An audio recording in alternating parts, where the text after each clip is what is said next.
Assalamualaikum warahmatullahi wabarakatuh.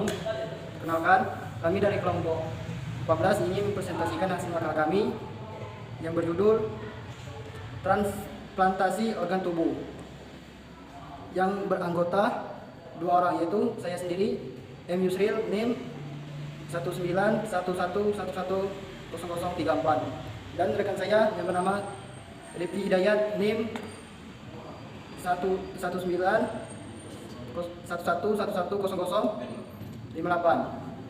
Baik, di sini saya akan menjelaskan materi pertama, yaitu A. Transplantasi atau cangkok anggota tubuh atau organ. Transplantasi dalam bahasa Inggris to take up plant to order. Dalam bahasa Indonesia diberi istilah pencangkokan. Secara bahasa, transplantasi ialah pemindahan jaringan tubuh dari suatu tempat ke tempat yang lain, seperti menutup luka yang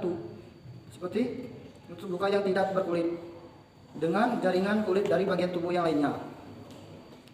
Pengertian dari transplantasi organ tubuh manusia menurut kesepakatan beberapa pendapat ulama menjelaskan bahwasanya mengambil salah satu organ tubuh dari seseorang manusia yang masih hidup maupun yang sudah meninggal, yang di dalamnya terdapat harapan untuk meneruskan dan menanamkan ke tubuh atau jasad orang lain.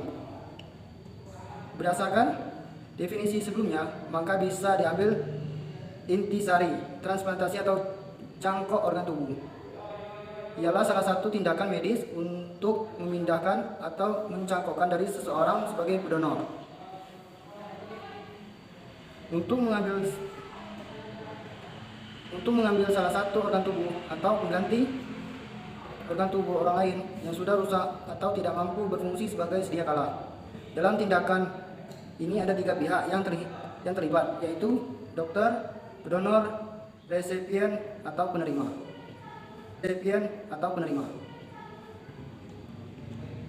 Donor merupakan kegiatan atau tindakan seseorang yang mendonasikan organ tubuh kepada seseorang yang membutuhkan untuk kebutuhan seseorang dalam hal kesehatan. B. Tipe pendonor yang mampu ditransplantasi atau dicangkok anggota tubuhnya. 1. Pendonor dalam kondisi sehat. Transplantasi atau cangkok seseorang yang masih hidup ke jasad atau tubuh orang lain tanpa ada bahaya atau risiko dalam kesehatan si pendonor. 2. Pendonor dalam kondisi koma atau terduga dengan kuat akan mati. Dalam dunia medis, dalam pengambilan salah satu anggota organ dalam kondisi seperti ini harus dibantu dengan alat kontrol. 3. Pendonor dalam kondisi mati. Pendonor ini tipe adalah yang paling sempurna menurut petugas medis, karena pada saat ini para medis hanya menunggu waktu meninggal si pendonor. Baiklah, itu saja penjelasan dari saya. Selanjutnya akan dipresentasikan oleh rekan saya yang bernama Rifki Hidayat. Baiklah, assalamualaikum warahmatullahi wabarakatuh. Di sini saya Rifki Hidayat, NIM 191110058. Di sini saya akan melanjutkan presentasi dari rekan saya M. Yusril.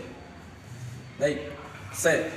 Perspektif transplantasi atau cangkok anggota tubuh dalam hukum Islam. Di dalam Al-Quran dan hadis, hampir sama sekali tidak ditemukan yang membahas secara detail tentang hukum donor anggota tubuh seseorang untuk transplantasi.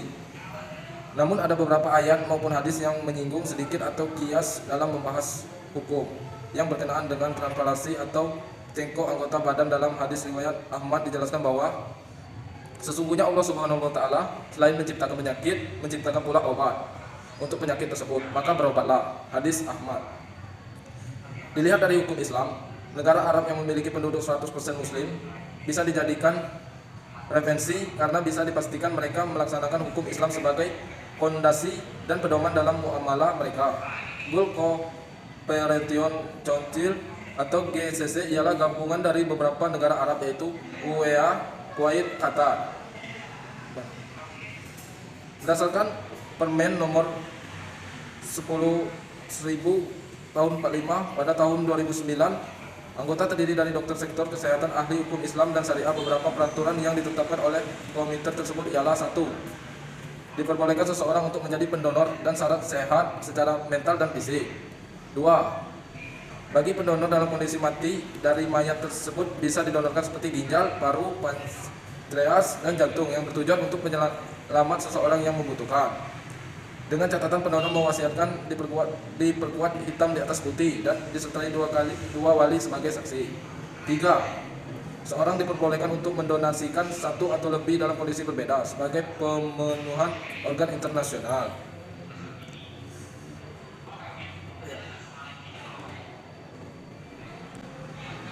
Pendapat kedua dari bagian besar ulama berpendapat bahwa pencakupan organ tubuh manusia itu diperbolehkan dengan syarat karena diperlukan dan tidak ditemukan selain organ tubuh manusia itu. Argumentasi paling asasi mengenai hal ini adalah al-masalah atau adanya kemaslahatan, dan tidak ada larangan secara eksplisit dan khusus mengenai hal ini, baik ayat maupun hadis secara di atas mematahkan tulang mayat seperti mematahkan tulangnya saat hidup, dan ayat Al-Baqarah. Dan janganlah kamu menjatuhkan dirimu sendiri ke dalam kebinasaan dan berbuat baiklah. Quran surat Al-Baqarah ayat 195. Tidak dapat serta-merta dijadikan dasar pelanggaran donor organ tubuh karena donor yang diperoleh hanyalah jika tidak membahayakan bagi pendonor. Baik, itu saja yang dapat saya sampaikan. Wabillahi taufiq wal hidayah. Wassalamualaikum warahmatullahi wabarakatuh.